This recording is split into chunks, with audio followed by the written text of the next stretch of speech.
Craig Kelly is the former federal Liberal member for Hughes in the southern suburbs of Sydney, who was kicked out of the Liberal Party for standing up for people's freedoms during COVID. And I am very pleased to say he joins me now to discuss all this. Craig, welcome. Yeah, great to be with you, Fred, on this rather cold day. Oh, yeah. So much global warming about. That's right. I saw there was 3 degrees at Coolangatta in Brisbane today. So some of the coolest temperatures ever recorded for May in Queensland. So, but that's global warming for you. Well, I'm sure the Bureau of Meteorology is right onto it. They'll be fiddling the figures before the sun goes down. But firstly, let's just get to the evidence that Labor is mismanaging the Australian economy. It's becoming difficult to ignore.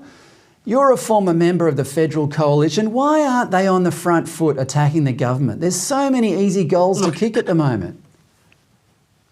The tragedy of the 9 years of Liberal governments, first under Tony Abbott and then Malcolm Turnbull, quickly who rolled Tony Abbott and then Scott Morrison, was that there's so many things they didn't fight for that they should have. And then when you don't fight for it, when you don't do it in government, when you get into opposition, it's very hard then to mount a case. Now let's take, for example, the Liddell power station. Myself and a few other colleagues, we sort of said at the time they talked about Liddell closing in 2018, saying this is crazy stuff. You've got to keep Liddell open. There were offers at the time from competitors of AGL who own Liddell to keep it open, to continue it running, but no, the Liberal Party let it go, didn't want to fight that fight. Now we've seen since Liddell has closed, the last 10 days, wholesale electricity prices in New South Wales have been some 50 to 60% higher than when Liddell was open. It's simple. You reduce the supply into the market and the prices go up. Now that's going to flow through to consumers. So if the Liberals had held their ground, if they had fought to keep that Liddell coal-fired power station open, now they could be on the front foot saying, look, we told you so, we were right, look at the effect this is having on prices. But because they didn't fight at the time, they've just got nowhere to go now. Well, to sort of, give the devil his due, the Liberal Party has been losing a lot of ground to the Teals, right, electorally. Whenever the Liberals lose a seat, it's often to a Teal.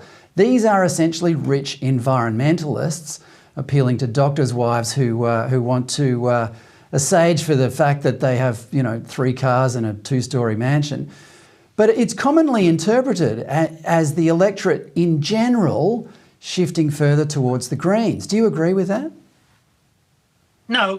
Firstly, the reason this has happened is because, again, the Liberals haven't fought. It's been a case of the old what's an appeaser, someone who feeds the crocodile hoping to be eaten last. And that's exactly what the Liberals have done for years now.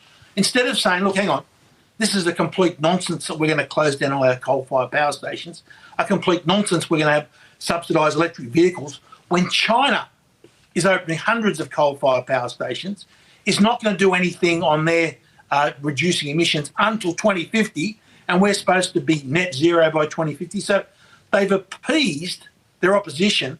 They've made the argument for the other side. So the Teals come in and they go, climate change is terrible. The government says we need to have net zero by 2050.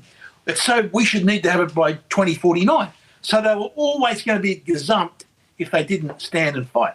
And that's one of the reasons it happened. If you're not putting the fight up, if you're not pursuing the arguments, you'll ultimately lose. And that's what's happened with the coalition and why they've lost so many seats to the Teals.